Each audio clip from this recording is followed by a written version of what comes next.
Good day, everyone. This is Dr. David Phelps of the Freedom Founders Mastermind and Dentist Freedom Blueprint Podcast. Today, I've got a really fun interview with a gentleman that I've had the privilege to get to know a lot more in the last few months. His name is Mr. Austin here.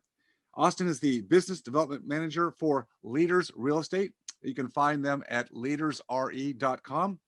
Austin provides business development for the company, Leaders Real Estate. He is an experienced investor and previous small business owner. He brings his background in networking, marketing, and relationship building from other industries to the world of commercial real estate development. His primary responsibilities include finding new clients and raising capital. So, Austin, welcome. Hey, thanks for having me, man. Really a pleasure to be on the show. So we've had some other good discussions in the past, and you guys at Leaders Real Estate really bring, I think, a very niche specific benefit to the clients you serve. And let's get into defining what that is so people have some context here. You're an advocate. I'm going to say, put it in my words, you can change it and make it more specific. You're an advocate for tenants that are looking for optimum space in a certain demographic. You guys do the analysis and you either find building locations unoccupied, or if it makes sense, you can help people decide if there's a ground up opportunity.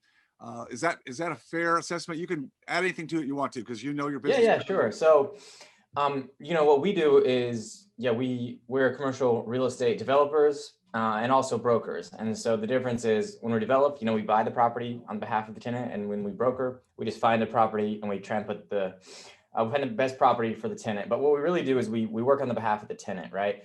And so we specialize in competition evaluation and demographics and doing that sort of thing. And so what that means is, like, if you have a dentist, right, who wants to either open their first location, or they want to relocate, or they want to expand and do a de novo location, then we'll do like a really in-depth competition evaluation and site selection process, to where we go around we'll evaluate several different markets, or if they have it identified to like the kind of trade area that they want to go to, then we focus on that.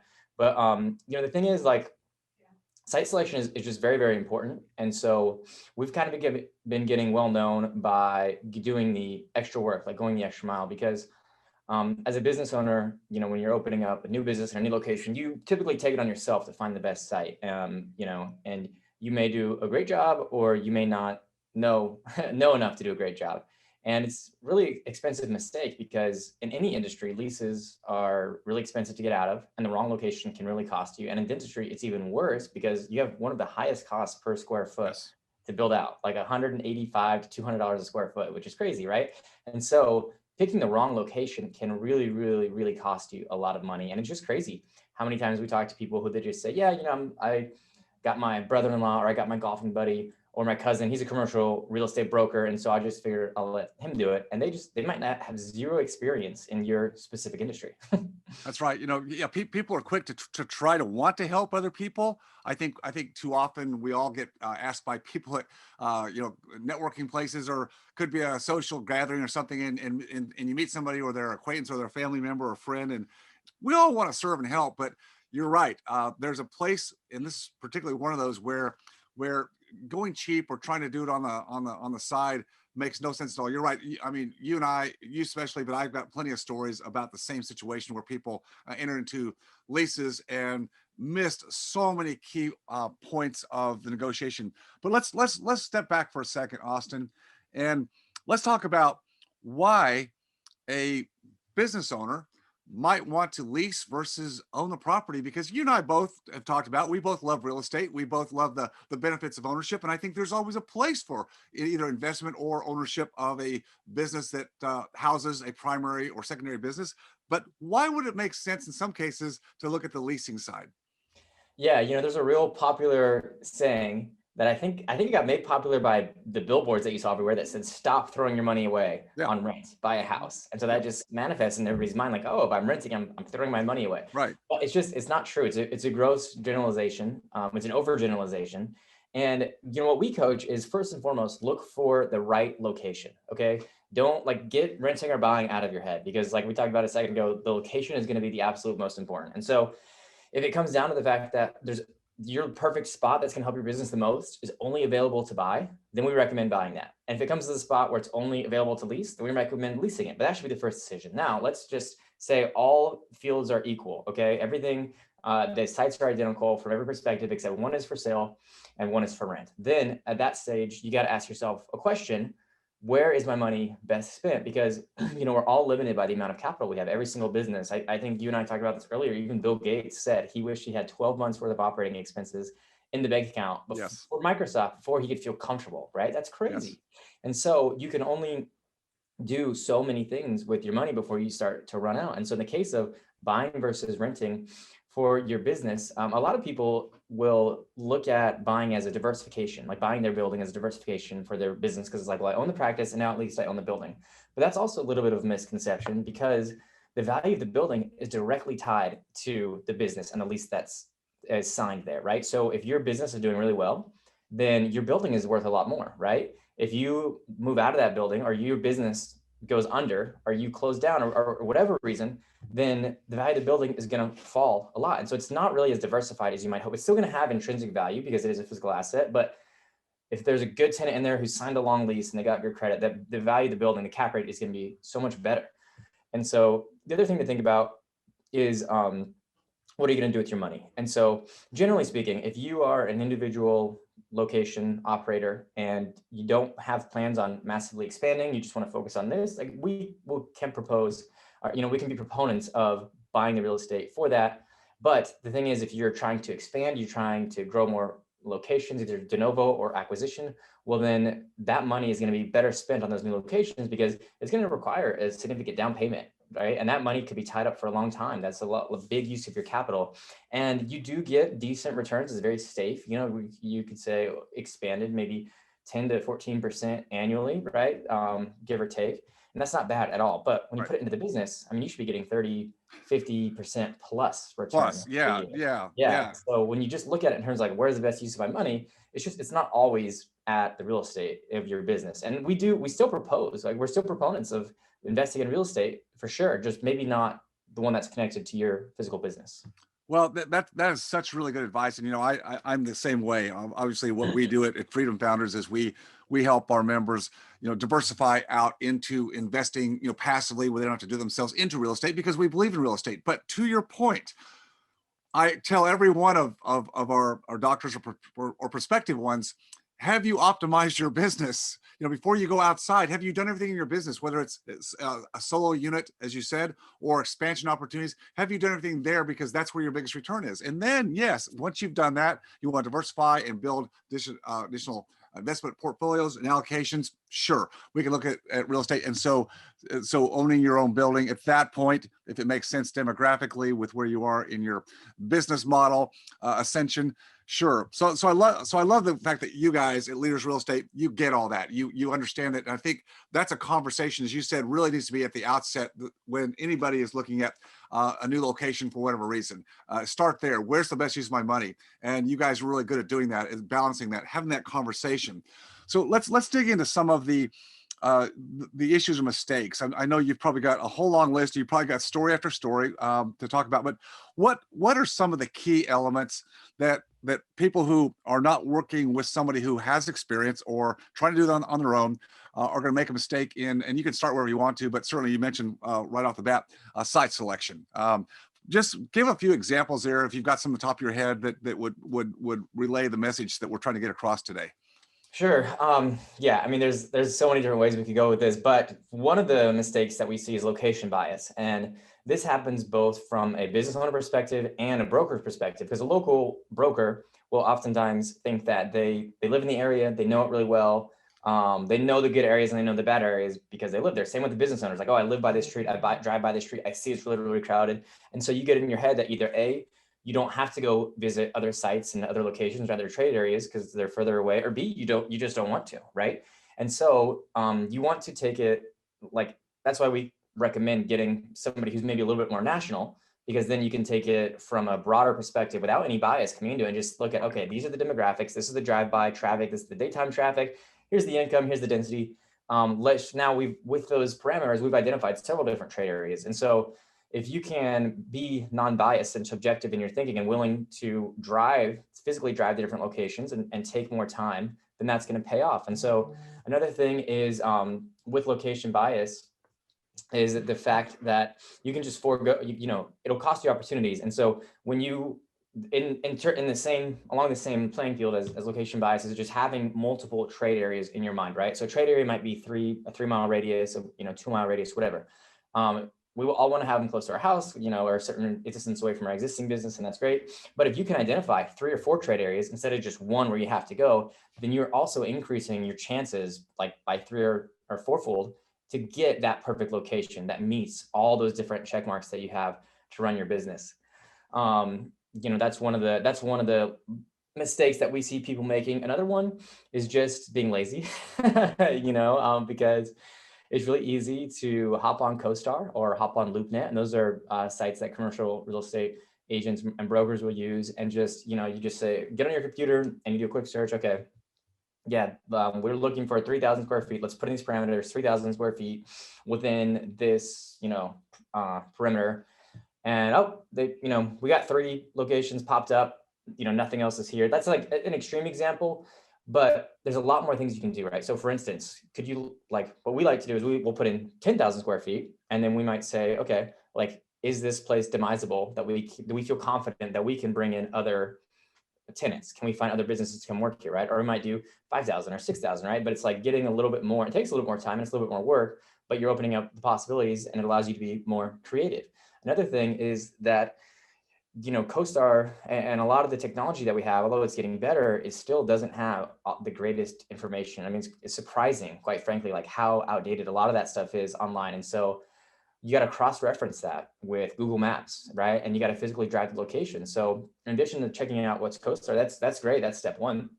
But pulling up Google Maps, right? Or physically driving the location, seeing okay, this place is available. This wasn't listed anywhere, because even Google Maps isn't in real time. And with COVID, I mean, we're seeing buildings pop up available that weren't available last month, right?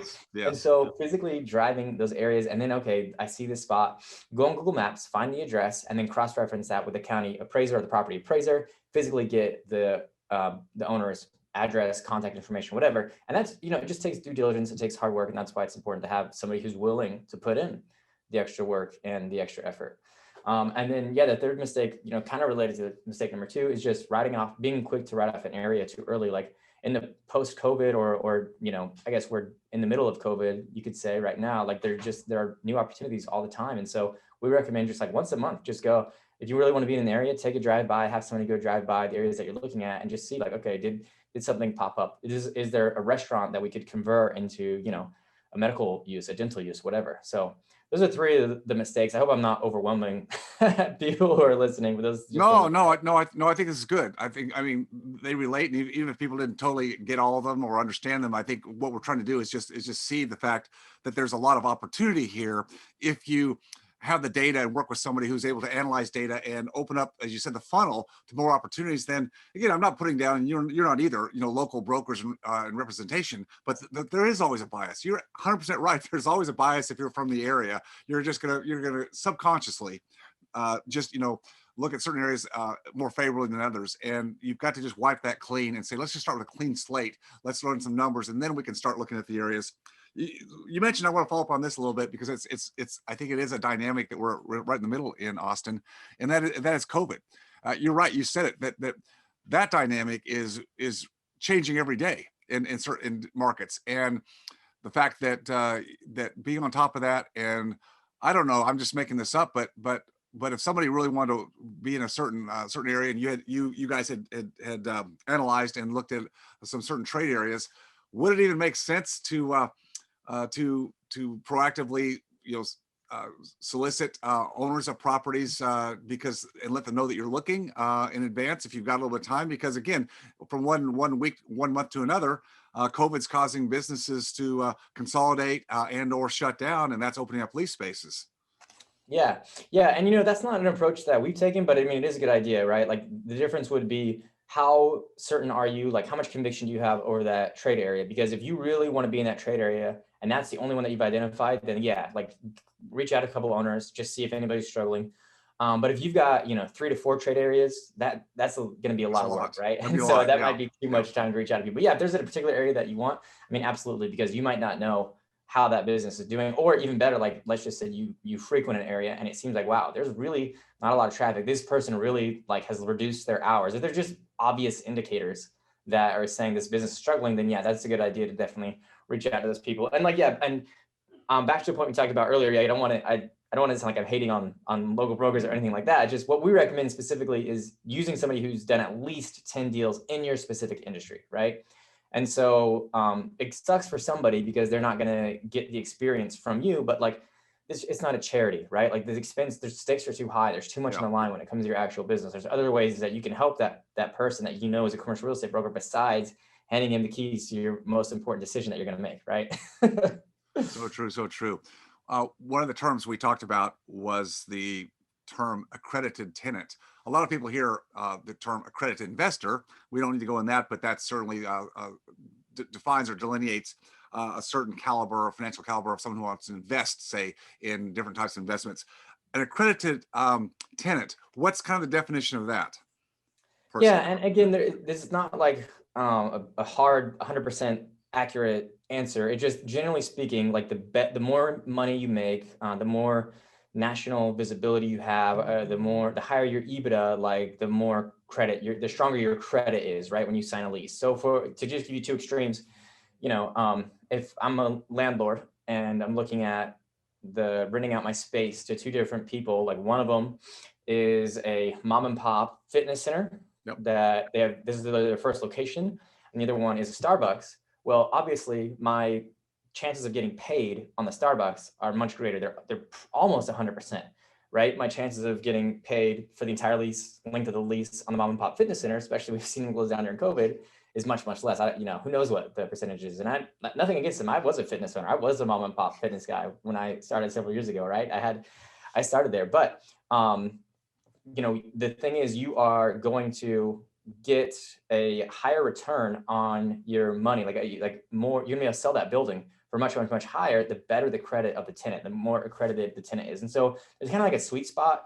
Again, like it's not 100% like, you can just go through and lay these things out, but when you get to about like 10 million in EBITDA, right, and you start growing from there, you're gonna get you're gonna have really strong credit when the lease is backed by the business, and you're gonna start being able to sell your buildings for much lower cap rates, which I don't know if your audience knows the cap rate, but it's just used to calculate how you can calculate the rate of return based on the capital that you're providing, right? And so it's like a 10% capitalization rate would mean that, hey, I'm allocating this money. I want to get at least 10% back, right? Like it's a little bit higher return because it's higher risk. A 5% cap rate would mean like, hey, listen, this is very, very safe. Like a Starbucks is very, very safe. Like I'm willing to only take a 5% return on the amount of capital that's being outlaid because I know I'm going to get it. So there's that risk factor that's accounted for. And so what we like to do is use accredited tenants like as our for our assignments, right? So like we just like to go to healthcare groups, like in dental, we do a lot of work in dental, but also urgent care and mental health and other places like that. We do. I keep citing Starbucks. We do stuff for Starbucks as well, but having them tell us where to go, like giving us an assignment to find a place. And then if it makes sense for us to buy the building instead of leasing it, then, instead of brokering the deal, then those are the type of tenants that we buy for, because, an empty building, like we talked about, is worth far, far less than a rented building, right? And so like you could have a building worth $1 million, $1.5 million empty, okay? You fill it with some tenants, you don't do anything else, right? You just put it with tenants, and now the tenant's worth $2 million. Just because you got leases, you got revenue in there. It's not like residential real estate where it's based on location, but you could put some accredited tenants in there, and now all of a sudden the building's worth $2.5 million. So you're talking about $1 million difference. So your costs are all that's going to be the same to buy the building and get it ready and whatever. You're talking about $1 million difference just in having the credit of the tenant be really, really good. So from that standpoint, if I come from an industry, healthcare in general, pretty strong backing, pretty good track record, may not be, accredited like a Starbucks, as you said, but still stronger than the mom and pop gym owner that you mentioned, then your ability to negotiate on my behalf gives you, and therefore me as the tenant client, a stronger opportunity to negotiate better lease terms, and that covers a lot of territory there. But right, we're better off because that landlord potentially, depending upon who they are and where their locations are, they want that stronger tenant, and they're not going to typically right now, because of COVID more than anything else, probably don't want to put a gym owner or a restaurant in, because that's the kind of business that's very suspect right now, unfortunately, not because of the businesses themselves, but because of the environment we're in. So is that something that you find as a strength as you're helping your tenant clients with their industry background and negotiating on their behalf? Yeah, you definitely have more negotiating power the higher the credit of the tenant is, willing to back the lease. Oftentimes not so much lately, but sometimes you get into kind of, bidding wars with other people who are interested in the space, because what you're seeing is the A grade retail is A grade, no matter what kind of economic conditions we're in. Like, there's always going to be a demand for the A grade. Really, what's getting hit in retail and commercial real estate is those B, C, and D levels, right? Because it's like you got the A level, which is always in high demand, and a lot of times it was inaccessible to healthcare because it just wasn't sexy enough. And so what's happening is, you've got the people that are like the restaurants that couldn't make it or whatever, they're moving out of those spaces, and then it's opening up, and then you're getting people from the B level to kind of move into that, right? And then you're getting people from the C level retail to kind of relocate into the B level, and then the D level retail, the one that wasn't really desirable anyways, I mean, that's really left hung out to dry. So there's always going to be a little bit of demand for that A level retail. So your negotiating abilities are kind of situational, they're circumstantial to who you're competing against. But yeah, absolutely, you use that in your favor to get the best deal that you can. Austin, give me a few examples of lease terms and / negotiation mistakes that do-it-yourselfers or not being represented by somebody who understands the marketplace. You've seen those, because you mentioned, buying out a lease can be very expensive. So what things have you seen that people have done wrong because they didn't really have good guidance or find a firm like yours to help them with the process? Yeah, you're not talking about site selection, right? You're talking about after you identify the selection, just Actually talking about the actual lease. Yeah. What kind of covenants, what kind of terms, that you certainly look at and try. I mean, it's negotiation is negotiation, and you can't have everything, but what sort of things, what offsets, just some examples of things that you guys sure. commonly work with. Now, there is a hierarchy to what you want to look at. And this, I'm just going to go off the top of my head. So it's not going to be in any hierarchy, right? I'm just going to say them as they come to me. But first of all, AC units are just something that you got to think about in every industry. It doesn't matter if you're dental or healthcare or what. We like to advocate, if the unit's brand new, the building's just been up, it doesn't matter. But if it's like 10 years or more older, you want to kind of see if you can put a cap to the most you'll spend on the AC unit, maybe like $500,000. You'll be responsible for that. The other thing is the assignment clause or the sublet clause. Those are really important. You want to make sure that you have the ability to assign a tenant, right? Like if you sell your practice, or if you want to relocate and you want to find somebody else to come do it, you want to make sure that that's allowed, and that they're not going to really hold your hands, tie your hands. Yeah. Stop on that one for a second, because I've been both places. I've leased space and I've been a landlord, commercial landlord, both. So let's talk about the pros and cons of that. As a tenant, I certainly want the flexibility. If I need to make a change, I can sublease my space. But from the landlord standpoint, they need to have some control of that too. How do you kind of navigate that? Yeah, it's up to negotiation, and it's going to depend on landlord a lot to what they're willing to concede. And so, usually what they're looking for is somebody with equal credit. Like they want to be able to continue to get the capital rate cap rate for their building, their valuation. And so you might just have to be one of those things like it's open. Sorry, it might just be one of the things where they're open to the possibility of an assignment, because sometimes they might not want to let you assign it at all, right? And so that's a little bit to the extreme.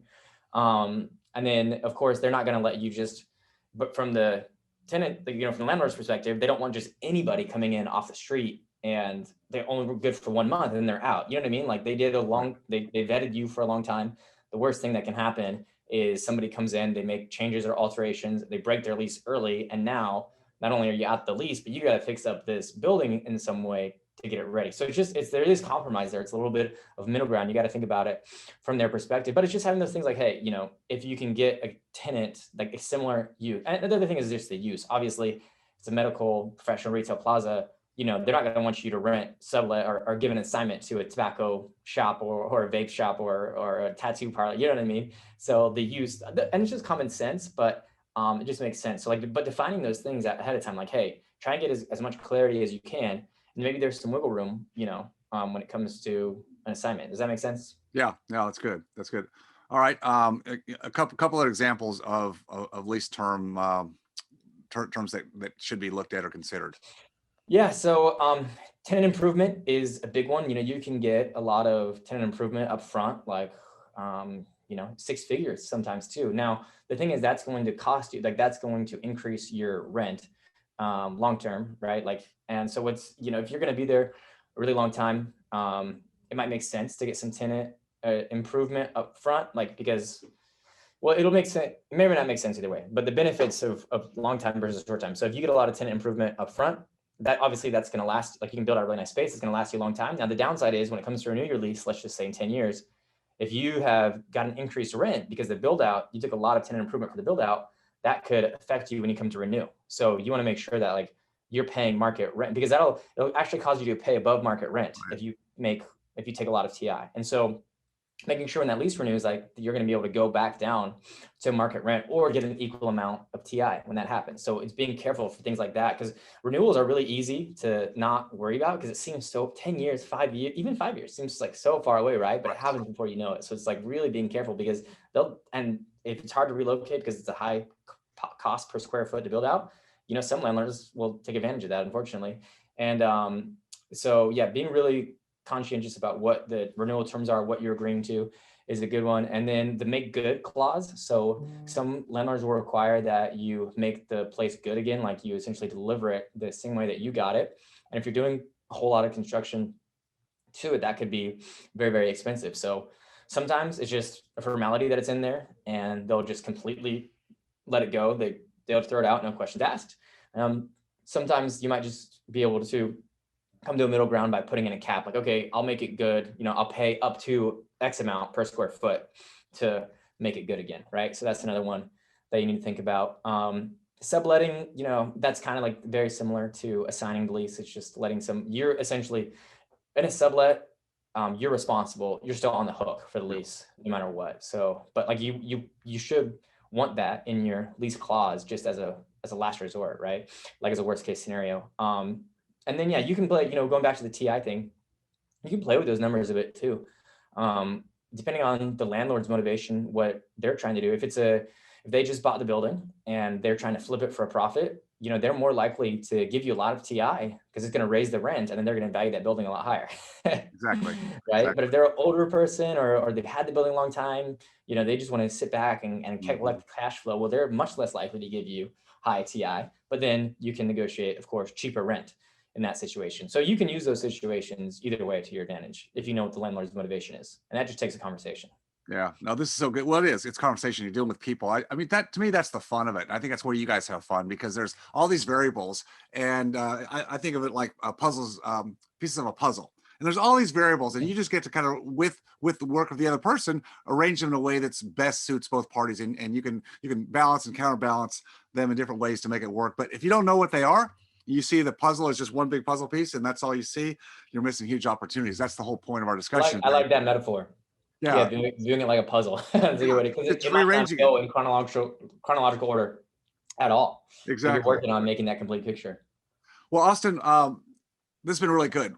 The process for engaging with you, Leaders Real Estate, and seeing if there's an opportunity to even begin some consulting, or just people that want to just talk about, hey, I've been thinking about, or I'm going to be needing to make some kind of a change move, second location, or whatever lease is coming up. What's the best way to get in touch with you or people at Leaders Real Estate? Yeah, sure. Like most real estate realtors or developers, we don't charge the clients anything. Like we're finding the buildings for them. They don't have to pay us. It's just our job to get them the best location. But they want to just reach out. So the best place would probably be, I'll give you my email. They can reach out to my email if they have any questions. It's ahair. So my last name is hair, like hair in your head, ahair at leaders, RE as in real estate.com. And then a good place to get started if they want some education is just reuniversity.org. So it's Real Estate University is what it stands for, reuniversity.org. We do have a podcast called Commercial Real Estate Secrets that we're always dumping content onto that site. We're always having new interviews, like you yourself. It was a pleasure to have you on the show the other day and gain some wisdom from you. And so, yeah, they can reach out to us. We're happy to help them. And then if they're looking for places to invest, park their money, I know you guys have a thing that you do through that. So, we also work with investment as well. So either one. Well, super. Well, Austin here, Leaders Real Estate, leadersre.com. Hey, really a pleasure. You gave some really great nuggets. And the point was, which I think we accomplished that, was to get people thinking ahead. So when they have an opportunity or they need to make a change in their current location of the business, they've got options, and options is everything in life. And if you don't know what your options are, then you can't take advantage of them. So talk to people like Austin, because it's a huge difference. It's a huge difference. Don't miss an opportunity, right? Bad data leads to bad decisions. So you want to have good data if you want to make good decisions. I'm going to take that quote and put it down. Thank you, Austin. Have a good day. We'll see you next time. Okay, thanks very much.